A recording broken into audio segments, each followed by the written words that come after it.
Hello dear students.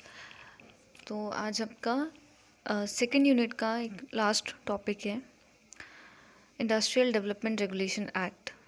तो आज हम इसको कवर करेंगे। आईडीआरए आपका 1951 में आया, उसके बाद with the passage of time इसमें काफ़ी अमेंडमेंट्स स्टार्ट हुए। इस पर्टिकुलर एक्ट के आने के पीछे का मेन रीज़न क्या था? To implement the IPR 1948। IPR stands for industrial policy resolution. तो जो हमारे इंडस्ट्रियल पॉलिसी रिजोल्यूशन थे उसमें कुछ ऑब्जेक्टिव्स थे जो नेशनल ऑब्जेक्टिव्स थे जिनको अचीव करना ज़रूरी था, और उन ऑब्जेक्टिव्स को अकम्प्लिश करने के लिए हमारी गवर्नमेंट के पास इतनी पावर होनी चाहिए कि वो डायरेक्ट कर सके, regulate and control industrial investment, location expansion, management, growth etcetera. तो एक पर्टिकुलर इंडस्ट्री के डेवलपमेंट के लिए, साथ ही उसके रेगुलेशन के लिए हमको एक एक्ट चाहिए था, इसीलिए IDRA इस्टेब्लिश किया गया। Now this act empowered the government. अब देखिए गवर्नमेंट के पास क्या क्या पावर आ जाती है। सबसे पहले आपका होता है to make rules for registration of existing industries. कुछ इंडस्ट्रीज़ जो ऑलरेडी हैं, एग्जिस्ट कर रही हैं, वर्किंग कर रही हैं, उनके लिए कुछ रजिस्ट्रेशन रूल्स वो बना सकती हैं। साथ ही अगर कोई न्यू अंडरटेकिंग है तो उसके लिए लाइसेंस होना कंपलसरी है। उसके अलावा rules for regulating production and development of industries in the schedule. देखिए आपके पास 3 शेड्यूल हैं, शेड्यूल 1, शेड्यूल 2 एंड 3। शेड्यूल 1 में आपके पास कुछ इंडस्ट्रीज़ की लिस्टिंग है, ठीक है, जो हम कवर करेंगे, जो मैन्युफैक्चरिंग और प्रोडक्शनल एक्टिविटीज़ में इन्वॉल्व हो रही हैं, और वो शेड्यूल 1 के अंदर आएंगी। शेड्यूल 2 के अंदर क्या होता है, इसमें आपका इस एक्ट में एम्पावर किया है कि 2 काउंसिल बनेगी। एक आपकी सेंट्रल एडवाइजरी काउंसिल होती है, दूसरी आपकी डेवलपमेंटल काउंसिल होती है। तो शेड्यूल 2 में डेवलपमेंट जो काउंसिल है उसका क्या वर्क है वो बताया गया है। शेड्यूल 3 में आपके कुछ एक्ट्स हैं, लाइक आपके मिनिमम वेज एक्ट है, आपके इंडस्ट्रियल डिस्प्यूट एक्ट है।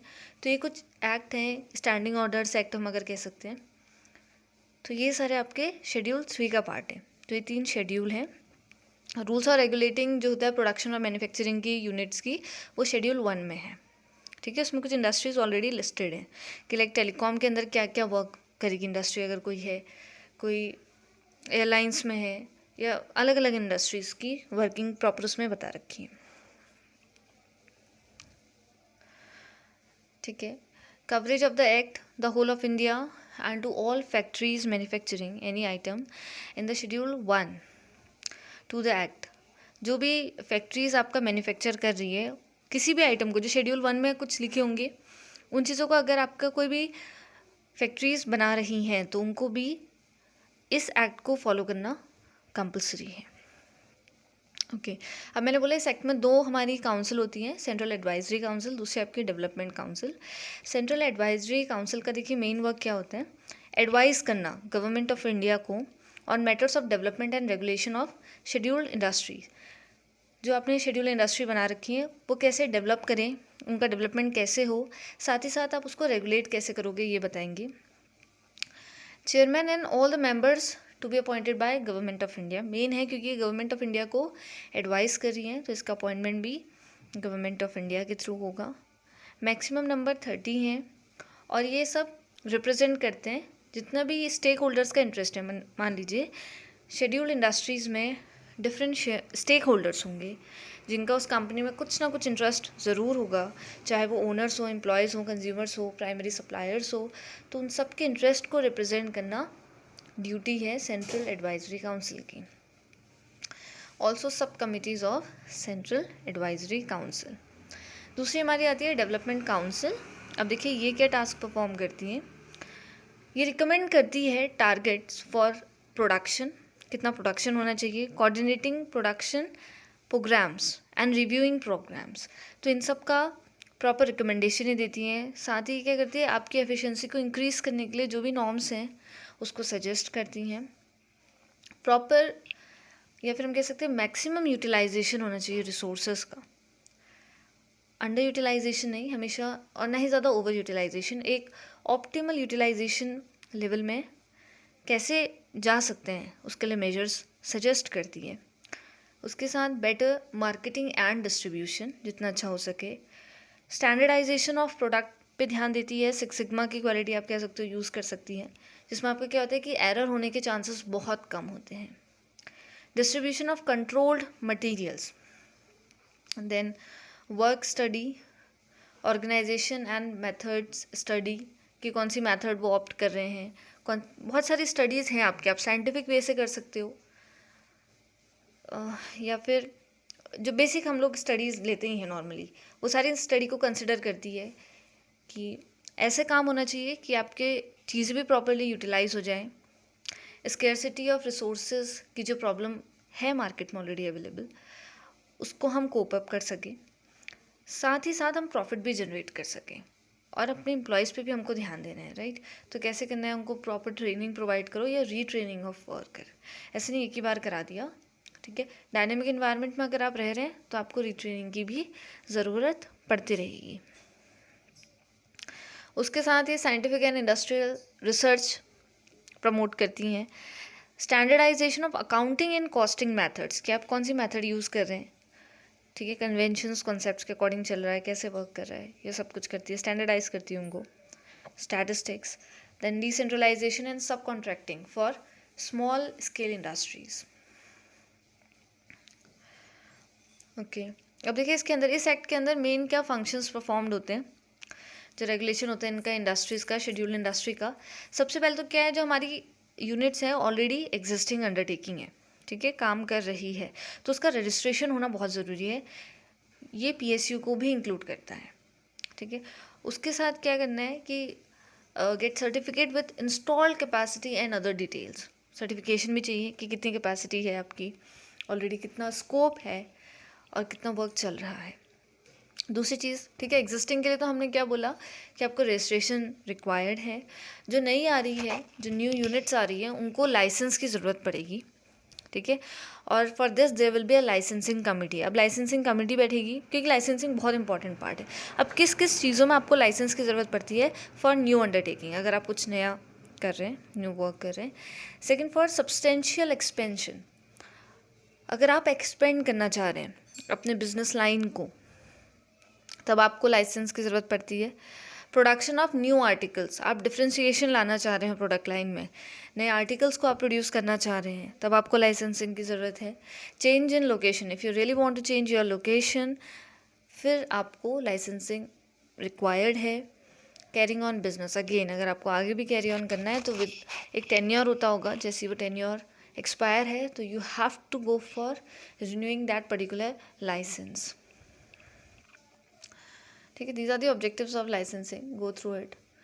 Very true, encourage new entrepreneurs and avoid concentration of economic power. Licensing ही नहीं रहेगी तो लोग अपनी मनमर्जी भी करेंगे, तो ऐसा नहीं है, प्रॉपर वर्क होगा, इससे हमारा इंडस्ट्रियल पॉल्यूशन भी कम होगा, adequate supply of goods ensure रहेगी मार्केट में, और प्रॉपर यूज़ ऑफ टेक्नोलॉजी हमें पता रहेगा, और इकोनॉमीज ऑफ स्केल भी यूज़ कर पाएंगे। इकोनॉमीज ऑफ स्केल इंजॉय करना भी itself a big task. Then regulate foreign capital and technology, कि चल क्या रहा है एक यूनिट के अंदर पता होना चाहिए, तो ये सारे रेगुलेशन के ही एक मेजर हैं। उसके बाद क्या है कि पावर है गवर्नमेंट के पास to investigate, exercise control and take over management, ये पावर गवर्नमेंट के पास है, ठीक है। अगर लग रहा है कि कहीं पे कुछ फ्रॉड हो रहा है, माल प्रैक्टिसेस कहीं अवेल हो रही हैं, then the government is eligible to take stringent action for that.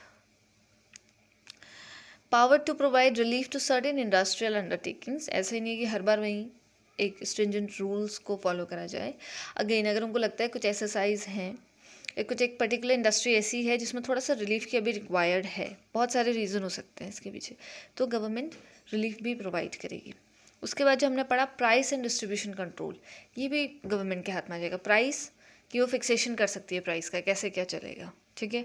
जो हमारे सेंट्रली अलॉटेड प्राइस है हम वहीं लेते हैं। उसके बाद डिस्ट्रीब्यूशन कंट्रोल हमने already we have discuss, patterns कैसे फॉलो होगा डिस्ट्रीब्यूशन कंट्रोल में, आपके सप्लाई से लेके, ठीक है, जो हमने इसेंशियल कमोडिटीज़ एक्ट में पढ़ा है ना, सप्लाई, डिस्ट्रीब्यूशन, प्रोडक्शन, हर चीज़ कंट्रोल कर लेती है गवर्नमेंट। तो ये कुछ चीज़ें हैं विच इज़ रिक्वायर्ड और इस एक्ट में। इसके साथ there is one more thing, अब कुछ ऐसे इंडस्ट्रीज़ हैं जो क्या होता था ना, इससे पहले कुछ सेक्टर्स ऐसे थे जो फॉरेन इन्वेस्टर्स के लिए ओपन नहीं थे, लेकिन इसके बाद स्टार्ट होने लगा। अब देखते हैं, sector open for foreign investors, hotel and tourism, ठीक है, जितने भी आपके होटल हैं, जितने भी टूरिज्म रिलेटेड हैं, ये सारी चीज़ें अवेल होंगी फॉरेन इन्वेस्टर्स को। एडवर्टाइजिंग सेक्टर है, insurance sector, telecommunication, power sector with approval, ठीक है, film industry, drugs and pharmaceuticals. तो अब इसमें क्या हो सकता है, फॉरेन इन्वेस्टर्स इन्वेस्ट कर सकते हैं, ठीक है। उसके बाद है list of industries reserve for public sector. अब पब्लिक सेक्टर में सबसे पहले हमको पता है ये डिफेंस से रिलेटेड जो भी डिफेंस इक्विपमेंट बना रही है, अलाइड डिफेंस इक्विपमेंट प्रोड्यूस करवा रही हैं, वो होंगी। आर्म्स है आपकी एटॉमिक एनर्जी है, मिनरल्स, ऑयल, रेलवे, ट्रांसपोर्ट, ठीक है। तो ये सारी चीज़ें भी ये किसके लिए, पब्लिक सेक्टर के लिए रिजर्व्ड है। Next one is industrial license is compulsory. अब किस किस के लिए बिल्कुल कंपलसरी है, देखिए, अल्कोहलिक ड्रिंक्स, जो इंडस्ट्रीज इन चीज़ों में इन्वॉल्व हैं उनके लिए तो लाइसेंस बहुत ज़्यादा कंपलसरी है।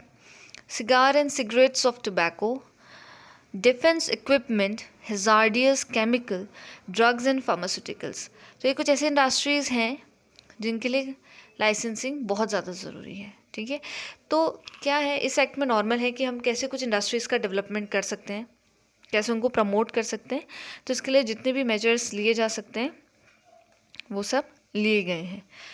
और इसमें 3 शेड्यूल बने हुए हैं। शेड्यूल 1 में आपकी कुछ इंडस्ट्रीज़ हैं, ठीक है, फिर उनकी वो मैन्युफैक्चरिंग और प्रोडक्शन में इन्वॉल्व होंगी। वो कौन कौन से इक्विपमेंट्स बना रही है, क्या है, ये सब कुछ ऑलरेडी स्टेटेड होगा, ठीक है। तो उसकी गवर्निंग भी चलेगी प्रॉपर उसी अकॉर्डिंगली। शेड्यूल 2 में आपकी जो हमारी काउंसिल, इसमें हम इस एक्ट में 2 काउंसिल बनी है, एक आपकी सेंट्रल एडवाइजरी है, दूसरी आपकी डेवलपमेंट काउंसिल है। तो जो डेवलपमेंट काउंसिल है उसका रोल शेड्यूल 2 में बताया गया है। शेड्यूल 3 में फिर कुछ एक्ट्स हैं like industrial disputes acts, minimum wage act, तो इस एक्ट्स के बारे में डिफाइन किया गया है, ठीक है। तो ये सारी चीज़ें इस एक्ट में है। सोल पर्पस एक ही है आपका कि आप कैसे भी इंडस्ट्रीज़ को डेवलप करो और उनको रेगुलेट करो। अगर आप सिर्फ उनके मेरे डेवलपमेंट में फोकस करोगे तो भी वह वर्थफुल नहीं है, और अगर आप उनको रेगुलेट करना उसके लिए बहुत ज़रूरी है, राइट, क्योंकि अदरवाइज़ फिर से ये लेजिस्फेयर जैसा कॉन्सेप्ट हो जाएगा कि पावर्स उन्हीं के हाथ में आ जाएगी प्राइवेट सेक्टर्स के, या few in powers will be in few hands, right. तो ये भी एक प्रॉब्लम क्रिएट करेगा। तो इससे अच्छा है ऐसे कुछ एक्ट्स आप क्रिएट करो, ठीक है, जो इन सब चीज़ों को कंट्रोल करें। तो आई थिंक ये एक्ट आपको क्लियर होगा। If you guys are having any problem in this act, please feel free to ask. Thank you so much.